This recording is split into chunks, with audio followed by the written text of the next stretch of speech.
Alors, salut à tout le monde, j'espère que vous allez bien. Ce jour, nous allons parler des fausses couches et de trois choses que vous devez faire après une fausse couche. Alors, après une fausse couche, trois cas de figure peuvent survenir.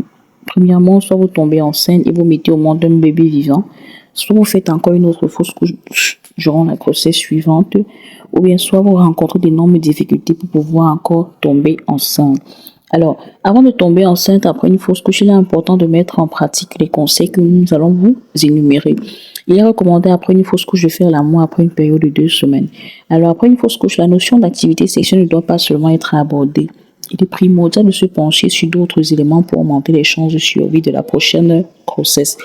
Vous devez également avoir des relations sexuelles non protégées dans les 2 semaines qui suivent la fausse couche. Non, avoir des relations sexuelles non protégées dans les 2 semaines qui suivent la fausse couche vous exposerait à de graves risques d'infection. Donnez également le temps à votre organisme de se reposer. Certaines femmes pensent que tomber de nouveau enceinte leur permettra d'oublier leur précédente fausse couche, mais tout n'est que illusion.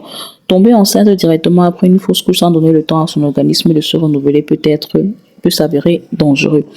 Après une fausse couche, il est recommandé d'attendre entre 2 à 6 mois avant de tomber de nouveau enceinte. Cette période permettra à la muqueuse utérine de revenir également à la normale, la rendant ainsi réceptive à recevoir un futur embryon fécondé. Autre chose, vous devez également faire votre deuil. Il est très important d'être prête émotionnellement et psychologiquement pour une nouvelle grossesse. Cela réduit certains risques liés aux problèmes psychologiques durant la grossesse.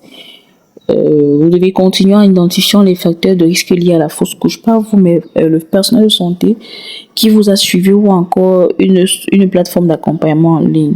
Les facteurs de risque sont des facteurs qui ont augmenté le risque de survenue de fausse couche durant votre grossesse. Les identifier permettrait de réduire les risques lors de la grossesse suivante. N'hésitez pas également de rechercher les causes des fausses couches. Plusieurs éléments peuvent engendrer une fausse couche durant une grossesse chez une femme enceinte. Les causes sont diverses et variées. Il importe de les identifier efficacement pour éviter une autre fausse couche durant la grossesse suivante.